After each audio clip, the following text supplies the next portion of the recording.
Assalamualaikum warahmatullahi wabarakatuh. Anak-anakku semuanya, bagaimana kabarnya? Saya rasa semuanya baik-baik saja ya. Dan saya tetap mendoakan semoga kalian semua tetap baik-baik saja. Amin ya robbal alamin. Kita kembali ke materi tematik tema 8, subtema 3, pembelajaran masih pembelajaran 2 ya. Insya Allah pembelajaran 2 ya.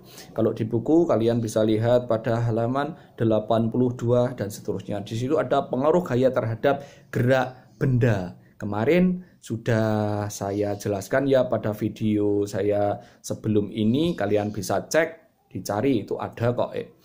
Terus mengambil selanjutnya pada halaman 83, tokoh dalam cerita fiksi. Itu juga sudah saya sebutkan pada video saya sebelum ini, tapi sedikit saya ulas ya. Maksudnya kalau saya bilang sudah saya jelaskan, otomatis pada buku tersebut kalian cukup membacanya saja, dipelajari sendiri. Yang penting setiap hari harus membaca pelajaran ini.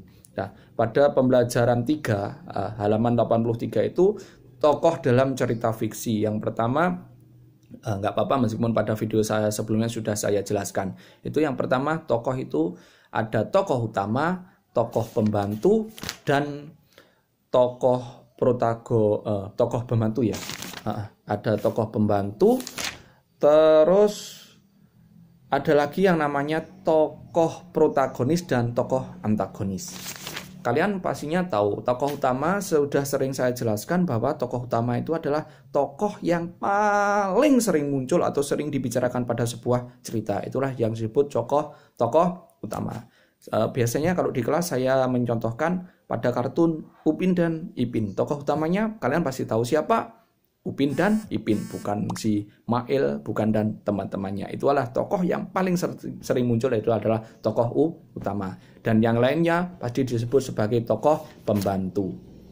Antara tokoh dan utama dan tokoh pembantu itu biasanya ada yang disebut dengan tokoh protagonis dan tokoh antagonis. Kalau tokoh protagonis itu adalah adalah tokoh yang memiliki watak yang baik ya, sedangkan tokoh antagonis itu adalah tokoh yang memiliki watak yang jahat. Kalau dalam sebuah cerita orang tua biasanya, kalau dulu saya waktu masih kecil sering kalau mau tidur itu dikasih cerita, ada cerita bawang merah dan bawang putih. Yang merah itu biasanya tokoh yang jahat disebut dengan tokoh yang antagonis, sedangkan bawang putih adalah disebut dengan tokoh yang baik atau tokoh protagonis. Pada halaman 84 itu ada cerita nelayan dan ikan mas. Kalian bisa membaca cerita itu, sangat seru. Jadi cukup dibaca saja ya, karena tugasnya masih sama dengan video yang berikutnya. Oke, bisa dipahami? Jika sudah membaca, kita lanjut ke halaman berikutnya. Halaman 85, materi PPKN ya. Keragaman karakteristik individu dalam kehidupan sehari-hari. Nah, dalam kehidupan sehari-hari tentunya biasanya ketika di sekolahan, di kelas, saya memberi contoh pada teman sejawat atau teman satu kelas, sedangkan kalian sekarang ada di rumah masing-masing. Kita belajar dengan jarak jauh. Keragaman karakteristik itu bagaimana, Pak? Itu macam-macam. Coba dilihat, kalian dalam satu keluarga saja, antara kalian dengan kakak kalian atau kalian dengan adik kalian, coba dilihat sifatnya sama atau tidak, tingginya sama atau tidak, bentuk rambutnya sama atau tidak. Nah, itulah yang disebut dengan keragaman karakteristik individu. Jadi keragaman itu bermacam-macam, wahai anak-anak. Ada yang keragaman dalam sifat, ada yang keragaman dalam bentuk fisik, itu adalah keragaman. Maksudnya keragaman itu apa? Keragaman itu sifatnya bermacam-macam, ya, berbeda-beda. Nah, namun dengan adanya keragaman ini jangan membuat pecah belah antara keluarga kalian. Justru ini akan menjadi satu kesatuan. Contoh misalkan ya,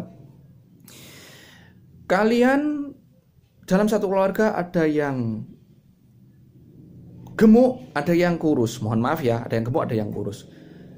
Berarti yang gemuk otomatis pasti lebih kuat daripada yang kurus. Nah, ini manfaatnya juga banyak sekali. Ketika kalian menjatuhkan sesuatu di bawah tempat tidur, nah, pasti yang disuruh mengambil bukan yang gemuk, tapi yang kurus. Karena kalau berobos tempat tidur pasti yang cukup yang kecil. Sedangkan bila kalian diajak belanja membawa yang berat, pasti yang suruh membawa yang lebih banyak belanjaan adalah yang gemuk karena tenaganya lebih kuat. Itulah keragaman karakteristik. Nah, manfaat keragaman karakteristik itu bisa dibagi dalam keluarga, ada di lingkungan yang lebih umum masyarakat Indonesia. Tapi kalau di sini disebutkan keragaman karakteristik masyarakat Indonesia. Contoh di sini ada ya di buku, membuat kita manfaatnya ya, membuat kita belajar saling menghargai karakter setiap individu. Lah itu loh, semuanya itu makanya ada pelajaran tematik karena karakter setiap anak itu berbeda-beda. Ada yang pandai dalam bidang matematika, ada yang pandai dalam bidang bahasa Indonesia, ada yang pandai dalam bidang PPKN. Jadi macam-macam, intinya semuanya saling membantu. Membuat kita belajar bersosialisasi, maksudnya bersosialisasi itu berhubungan antara satu dengan yang lain. Misalkan kalian punya teman ini, teman yang satu pintar sepak bola, teman yang satu pintar berlari. Ini nanti bersosialisasi, saling tukar pengalaman. Piye to carane ben iso bal-balani? Piye to carane biar bisa lari cepat itu. Jadi bersosialisasi.